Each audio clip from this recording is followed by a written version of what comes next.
Pronto, então vamos começar a conversar agora sobre a parte aqui de operação de reservatório.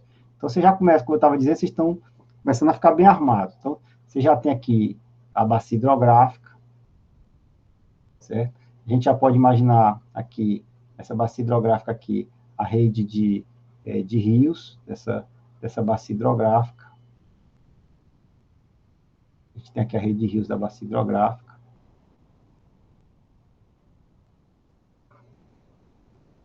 A gente já tem isso aqui já estruturado. A gente aprendeu a utilizar aqui um modelo chuva-vazão, que transforma as informações de precipitação que ocorre nessa bacia, a partir das informações de precipitação e as informações de evapotranspiração potencial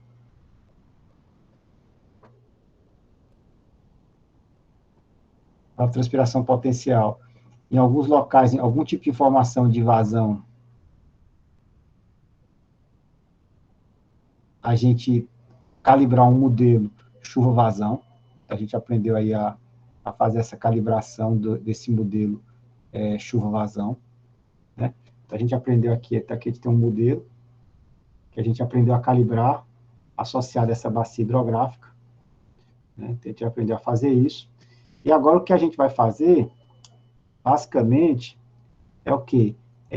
Dada essa vazão aqui, que está chegando aqui nesse exutório, a gente vai...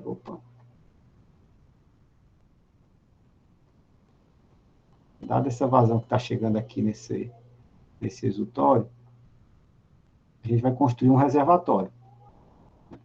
Já que eu sou muito sobre construção de reservatório, a gente vai construir aqui uma barragem, um reservatório, vai barrar o rio. Certo? Essa ideia aqui da barragem. Então, com essa barragem aqui que a gente vai construir, vai ocorrer um lago aqui nesse reservatório. Vai ter esse lago.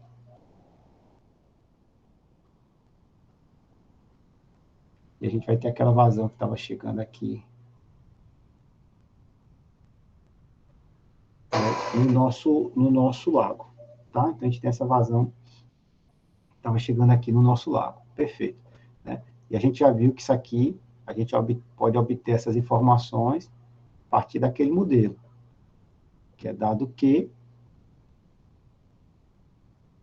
dadas as informações de P e de ETP, a gente tem condição, se não tiver o dado de vazão, obtê-lo a partir de um processo de modelagem, como é o caso lá que a gente viu do modelo SMAP. Então, o que é que a gente vai agora trabalhar? Vai trabalhar esse reservatório aqui. Agora, eu tenho um rio, desse rio, então, eu construí esse barramento. Aqui agora a gente vai ter esse barramento aqui no rio.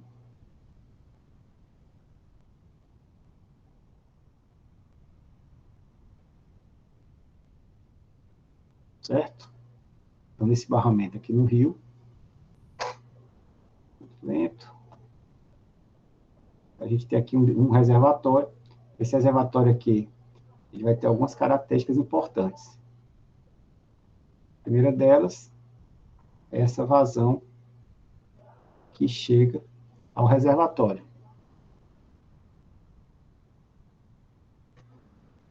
Certo? É um bom delay. A gente vai ter aqui um volume desse lago. A gente vai ter aqui uma evaporação que vai acontecer desse lago, que a gente vai ter aqui uma superfície líquida e vai ter uma demanda evaporativa. Né?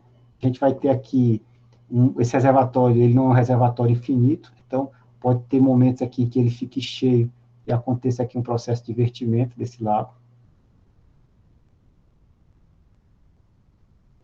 A gente vai ter, além da evaporação aqui, vai poder acontecer precipitação sobre o espelho d'água. E a gente vai ter aqui uma retirada de água que é controlada.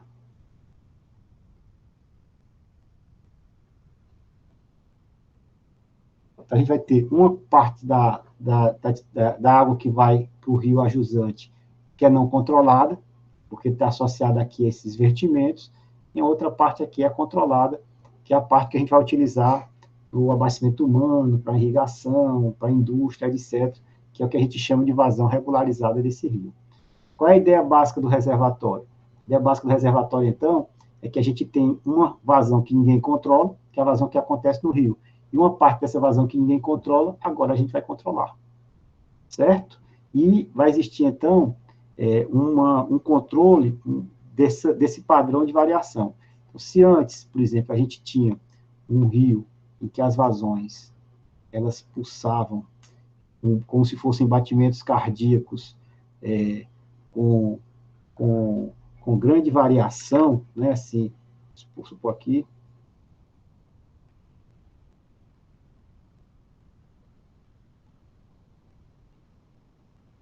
Opa. Deixa eu esse desenho agora.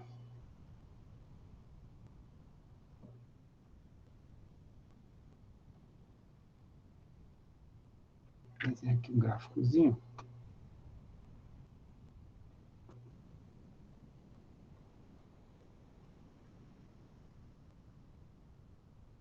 Então, se a vazão ali, aquela vazão inicial, estava chegando, é uma vazão que tinha uma variabilidade grande, assim,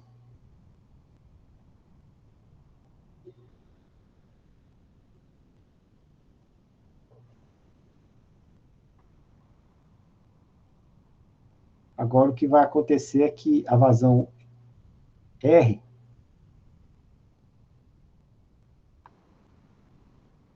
ela vai ter uma variabilidade menor.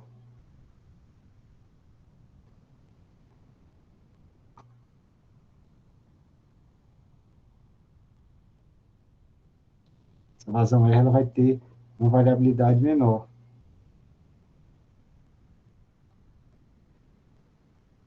A gente vai tentar fazer com que o R ali aconteça dessa maneira assim.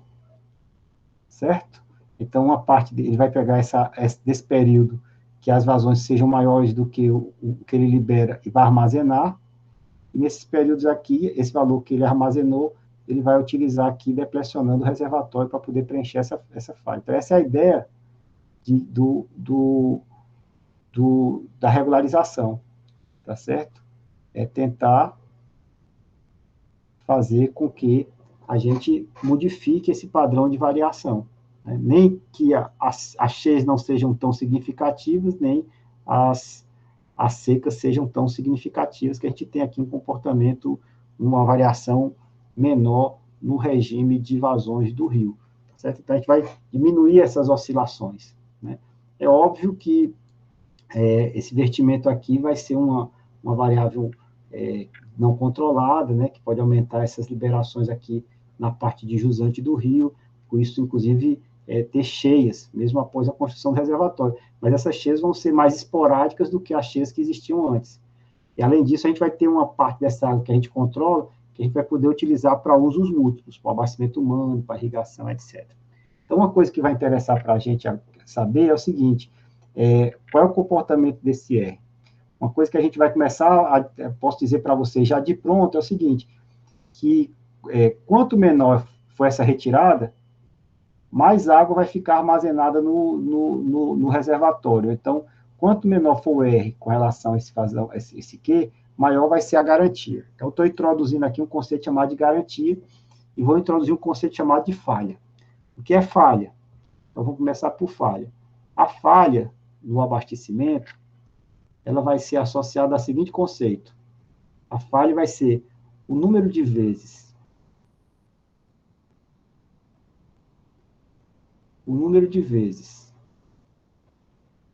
que o reservatório não conseguiu abastecer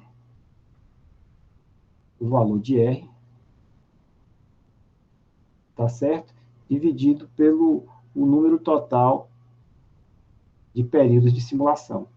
Ou, no caso aqui, se for meses. Aqui é o número de vezes que não conseguiu abastecer R dividido pelo o número total de eventos. Então, esse é o valor da falha. E que é a garantia? A garantia de abastecimento vai ser o complementar disso. 1 menos o valor dessa falha. Certo?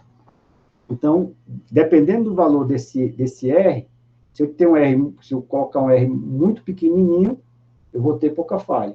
Se eu colocar um R muito grandão, vai ter muita falha. Então, um critério de dimensionamento do reservatório está associado a essa capacidade de regularização. Se eu estou trabalhando aqui com abastecimento urbano, eu vou querer que tenha menos falha, né? Tem uma garantia, tem menos falha, tem uma garantia maior, né? Então, essa discussão da garantia, o cálculo da garantia é chave, porque não é uma vazão só, eu tiro 10 metros cúbicos por segundo do reservatório Castanhão, perfeito, mas com que garantia?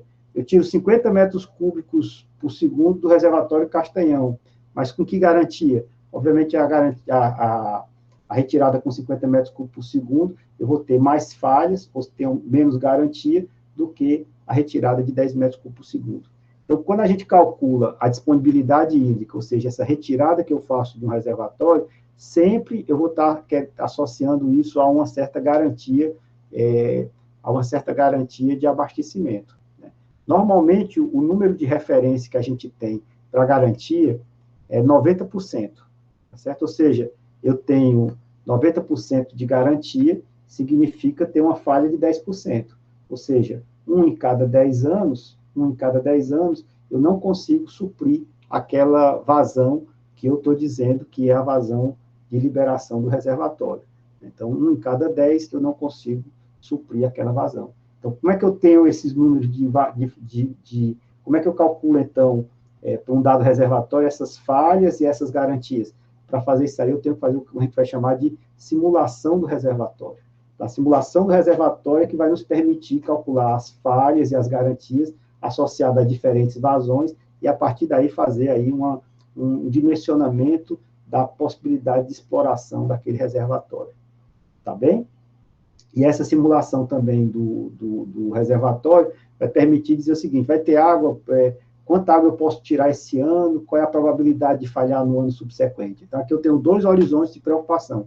Um horizonte ao longo prazo, onde a gente vai definir qual é a retirada média associada a uma dada garantia desejada, e o outro é uma operação mais de curto prazo, que vai dizer o seguinte, pronto, eu tenho esse estoque de água esse ano, se eu retirar dos próximos 2, 3 anos uma vazão um pouco menor do que o meu R de longo prazo, eu consigo estender o abastecimento dessa cidade até quanto tempo, etc., que é uma preocupação de curto prazo, está associada aos níveis de racionamento que eu tenho que ter durante uma seca, por exemplo. Tá? Então, para isso, eu tenho que fazer o que a gente vai chamar de quê? De simulação, tá certo? Da operação desse reservatório.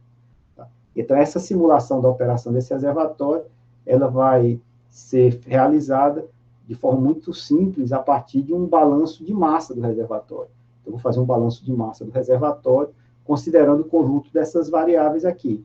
A minha afluência, que posso obter essa afluência a partir de uma série temporal de longo prazo, uma seção fluviométrica que seja a montante do reservatório. Muitas vezes eu não vou ter essa informação da estação fluviométrica, então eu parto para a utilização de um modelo hidrológico chuva-vazão, para poder ter essas informações de vazão, tá certo? Então, se eu tiver uma pequena quantidade de dados em algum ponto da bacia, eu posso fazer a calibração. Se eu não tiver, eu posso trazer os parâmetros desse modelo hidrológico de uma outra bacia, e aí esse processo nós chamamos de regionalização, tá? Então, com isso, eu tenho o valor dessas afluências. Então, essas afluências aqui, elas são afluências que vão ser o quê? Vão ser dadas. Tá certo? Então, tem as afluências que vão ser dadas. Eu vou ter a informação da precipitação e da evaporação sobre o lago, que também vão ser dados. Normalmente, a gente vai se referir mais à evaporação. Às vezes, a gente não fala nem tanto da precipitação, que a gente vai falar no que a gente vai chamar de evaporação líquida. Vai ser uma espécie de Ezinho aqui. Que é evaporação líquida? É evaporação sobre o lago menos a precipitação. No caso do semiárido, praticamente se utiliza a evaporação como sendo o que seria essa evaporação líquida, por conta de que em períodos mais secos a precipitação é muito pequenininha. E o vertimento vai ser em função das características geométricas do próprio reservatório, né? Vai chegar a um certo ponto aqui onde vai ter um volume máximo, e a partir desse volume máximo, se não tiver comporta, etc., vai ter uma certa liberação do vertimento. Se tiver comporta, tem uma regra que a gente vai ter que obedecer, e essa retirada aqui vai ser uma variável de decisão que a gente vai utilizar para poder simular o reservatório. Tá? Então, a gente vai utilizar esse balanço de massa para poder fazer a simulação, tá certo? Da operação do reservatório. Antes de a gente ir para a planilha em Excel, onde eu fiz uma simulação de reservatório para vocês verem como é que funciona, só cabe dizer mais uma coisa, né? É que a gente, normalmente, essa evaporação é uma lâmina. E o que nos interessa aqui, esse balanço de massa, é um balanço de massa de volumes. Então, a evaporação total que vai ter aqui no lago vai ser a lâmina, que é evaporante, vezes a área da superfície do lago, né? Então, essa área da superfície vezes uma lâmina evaporante, por mês, ou por unidade de tempo que eu desejo, vai me dar o volume que vai evaporar naquele mês, tá? Então, para que eu tenha... a geometria do lago é importante para essa definição da evaporação. Lagos na forma de copo evaporam menos do que lagos na forma de prato. Certo? Então, quanto mais espalhada for a bacia hidráulica do reservatório, maior vai ser a propensão que nós vamos ter a evaporação e as perdas evaporativas do lago, que vão impactar a eficiência do reservatório. Tá bom? Então, isso aí, não esqueçam disso, né? Tá? A geometria é importante. E essa geometria do reservatório é dada pelo que a gente chama de CAV, que é um outro dado do problema. O que é essa CAV? Essa CAV são as iniciais de cota, de área e de volume.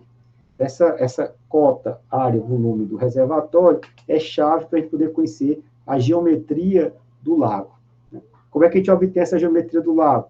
Aí eu posso fazer topografia, às vezes muito caro, posso fazer interpretação aerofotogramétrica, né, voar sobre o lago ou o futuro lago, e a partir daí reconstruir as curvas de nível através da interpretação dessas fotografias, né,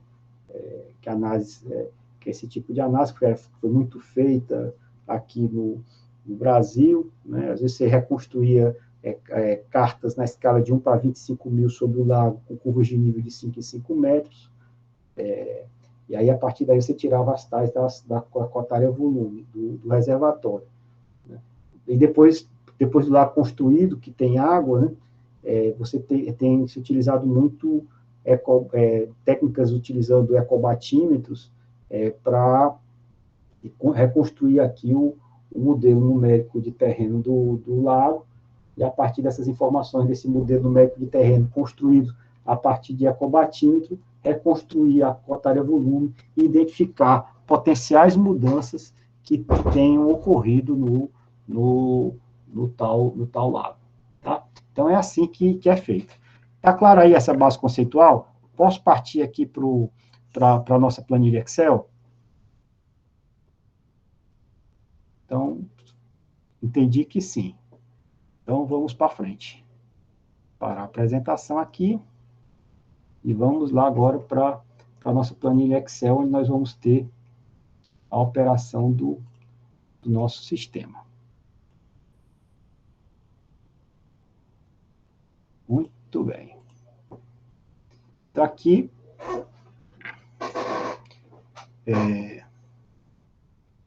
vai chegar para vocês, espero. Que hoje está um pouco lento aqui essa... Pronto. Então, a gente vai ter aqui um modelo de simulação de um reservatório, certo?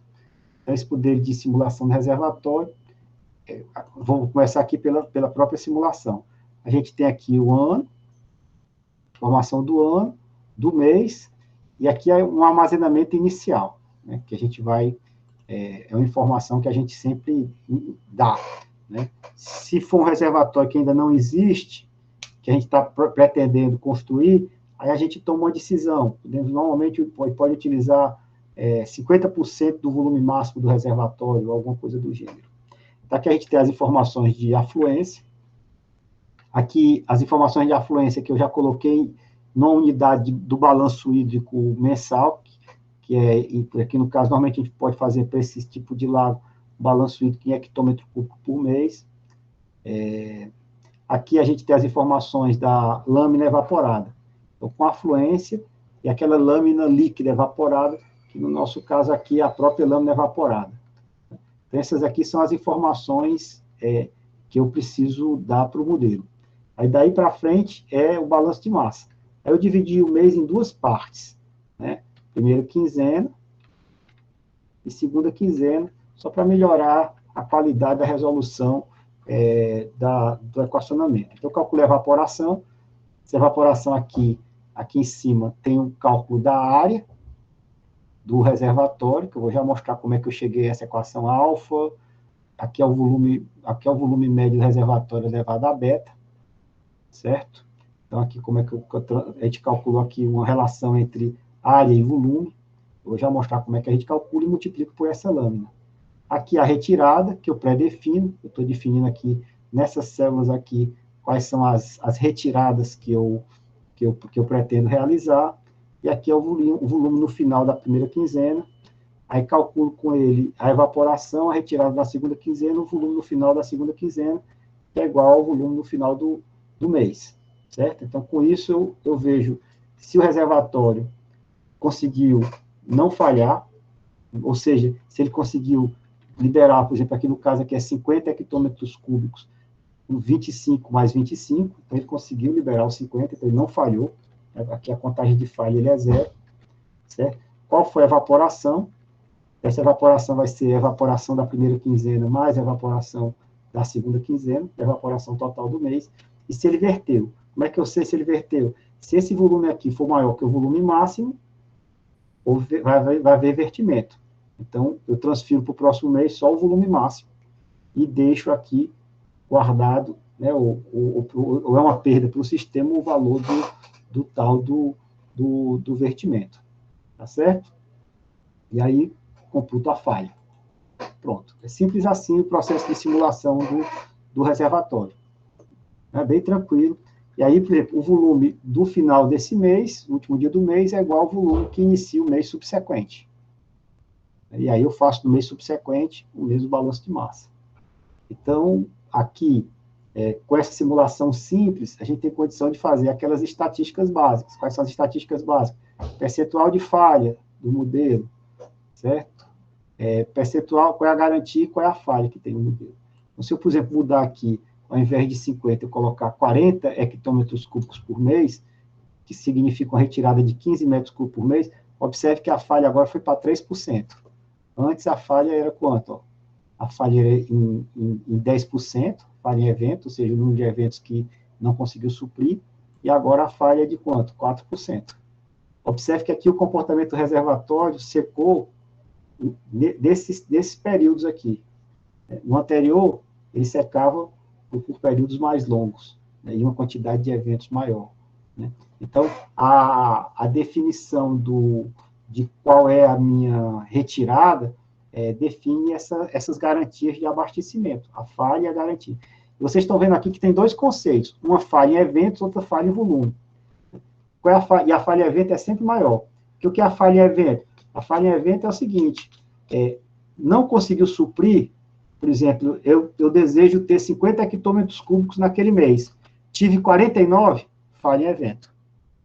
Certo? É 1. Falha em evento é 1. Mas a falha em volume é 1 sobre 50. Né? Então, é por isso que a falha em volume, né, é diferente da falha em evento. A falha em evento, ocorreu a falha, seja 1% só de falha, já considera uma falha. Enquanto a outra vai estimar qual foi o percentual que ele não conseguiu suprir. Então, aqui vai ter dois conceitos, falha em evento e falha em volume, que vão estar associados ao conceito de garantia em eventos e garantia em volume. Quando não se fala, usualmente se utiliza a falha em eventos para poder fazer esse processo de medida. Um exercício até que eu quero que vocês façam que essa planilha vai estar aí disponível para vocês, é que aqui é o caso do reservatório Oroz, né? E aí eu queria que vocês fizessem essa que a gente chama de curva de regularização, mudassem esses valores e vissem que falhas a gente vai ter. Então, se eu botar aqui uma retirada de 100 hectômetros cúbicos, que é 38 metros cúbicos por segundo, olha o que acontece com o reservatório. Seca muito. A garantia vai reduzir para uma garantia de 40% que não interessa a ninguém. Então, é possível tirar 38,6 metros cúbicos por segundo Oroz? Certo? Só que associado a uma garantia muito baixa. Né? Que quem é que vai com a cidade que queria viver 6 anos sem água e 4 com água? Ninguém quer isso, tá entendendo? Então, na realidade, a gente tem que identificar aqui qual é um valor, por exemplo, de uma falha compatível. Se eu botar 70, ainda tem uma falha uma falha de 23%, né? Então, aqueles 50 ali me dá uma falha de 10%, uma garantia de 90%, é o valor de referência. Se eu quiser garantias maiores e falhas menores, eu reduzo o valor da minha retirada, tá bom? Então, com isso, com um simuladorzinho desse, a gente consegue operar o sistema de reservatórios. Para chegar quais são as informações, de novo, recapitulando e ampliando um pouco mais essa discussão sobre as informações que são necessárias para realizar essa simulação. A gente já viu que a afluência pode vir da modelagem hidrológica que a gente viu, ou das informações oriundas de observação. A lâmina evaporada pode vir de uma medição de tanque classe A, ou de alguma outra forma de medir evaporação.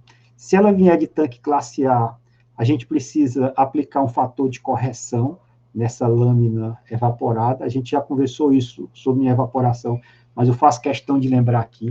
O tanque classe A, ele é um tanque metálico de dimensões relativamente pequenas com relação a um lago.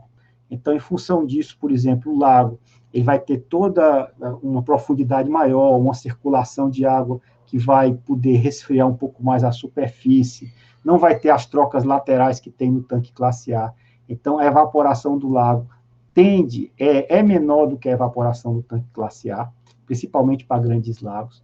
Então, a gente vai aplicar um fator de correção no tanque classe A, que muitas vezes na literatura se fala na ordem de grandeza de 0,77, 0,80, para lagos maiores. Então, a evaporação do lago é 77, 75, 77 a 80% da evaporação do tanque classe A. Se os reservatórios são pequenos, como esses pequenos lagos que estão espalhados aí no nordeste do Brasil, a gente vai ter um fator de correção mais próximo a 1, da ordem de grandeza de 0,90, 0,95.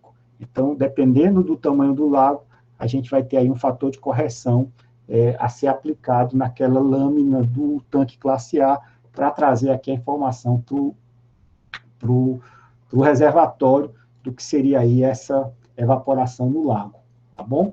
Então, aí a gente vai ter aqui alguns outros parâmetros, que é a cota área-volume, que a gente vai precisar trazer para relacionar esse volume armazenado com a área do reservatório. Como é que eu relaciono essa informação do volume com a área? Então, para isso, eu vou utilizar a CAV. Então, aqui eu vou ver aqui em dados do Oroz. Então, em dados do Oroz, por exemplo, a gente tem aqui aquela famosa cota, área e volume, né? Nível, área e volume. Então, para saber, dado o armazenamento, né, que é a informação que a gente tem, qual é a área da superfície molhada do reservatório, a área da bacia hidráulica que está submersa com água, então a gente vai poder fazer uma função de transformação. Né? Então, dado esse volume, eu faço essa função de transformação. Uma possibilidade de uma função de transformação simples seria a área do reservatório é alfa vezes o volume do reservatório elevado a beta, certo? No setor hidrelétrico, por exemplo, se utiliza uma função polinomial de terceiro grau, também muito tranquilo. Então, aqui eu trouxe de uma forma mais simplificada para vocês, que funciona bem para boa parte dos lugares, mas eu poderia fazer aqui um ajuste de uma função polinomial de terceiro grau, tendo que ter cuidado na hora de fazer o ajuste do polinômio de terceiro grau, você tem que garantir que ele é monotonicamente crescente, tá bom? Então, nós vamos usar esse caso aqui que a gente já tem essa garantia. Então, aqui a gente facilmente visto isso. Então, aqui a gente pode ter a relação entre área e volume. Então, a gente vai fazer aqui alfa, que é o que está nessa coluna aqui, alfa vezes o volume elevado a beta, eu tenho um valor calculado, e aqui eu tenho a diferença entre o valor calculado e o valor observado elevado ao quadrado. Certo? De novo, mínimos quadrados, que a gente já viu várias vezes aqui, a gente tem um erro aqui quadrático, somos erros quadráticos, a gente tem aqui o valor da soma dos erros quadráticos. Minimizo esse valor, mudando esses dois parâmetros, com isso eu tenho um parâmetro alfa e beta, tá certo? Que faz esse meu ajuste aqui. Simples, simples assim, certo? Então, com isso, então, agora, dado o volume no início do mês, ou em qualquer momento, eu tenho condição de calcular qual é a área da superfície, esse alfa aqui, ó, esse aqui. Tá? Muito bom. Então, dado feito isso, a gente já sabe, então, lâmina evaporada vezes a área, que a área é função do volume, a gente tem condição de calcular o tal do volume evaporado. E a outra informação que a gente tem, que a gente utilizou, foi a da afluência. Né? Então, a gente tem aqui essas medições, aqui, no caso aqui, isso aqui é uma série pseudo-histórica. Uma parte dela praticamente teve observação, e outra parte dela foi preenchida com o modelo chuva-vazão. E aqui a gente tem a lâmina evaporação líquida, que muitas vezes aqui no nosso caso, em regiões semiáridas aqui, no nosso caso, como a precipitação tem uma variabilidade muito grande, etc., a gente termina considerando praticamente a evaporação líquida igual à evaporação. Por que isso? Porque em anos secos, a gente não tem precipitação. E se a gente colocasse o comportamento médio da lâmina líquida e considerasse a precipitação média, a gente estava subestimando o valor da evaporação no período mais seco, quando o reservatório vai ter uma depressão, uma redução mais significativa, e a gente estava imaginando que essa depressão seria menor do que a que aconteceria, ou seja, estava contra a segurança nesse período mais seco, que era muito ruim. Então, em função disso, termina utilizando muitas vezes a própria evaporação. Em outras regiões, onde há um equilíbrio maior entre precipitação e evapotranspiração, e uma variabilidade climática menor, aí você usa a lâmina líquida evaporada. Por isso, em alguns casos, vocês podem até ter valores negativos em alguns meses dessa evaporação líquida, né? Em meses em que a precipitação ela tem valor médio maior do que o valor da evaporação. Tá?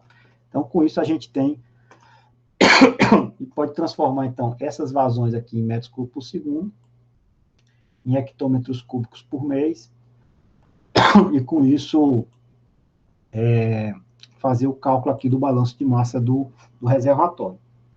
Então, é bem simples essa abordagem, né, do balanço de massa do reservatório que eu queria mostrar para vocês, e agora é praticar.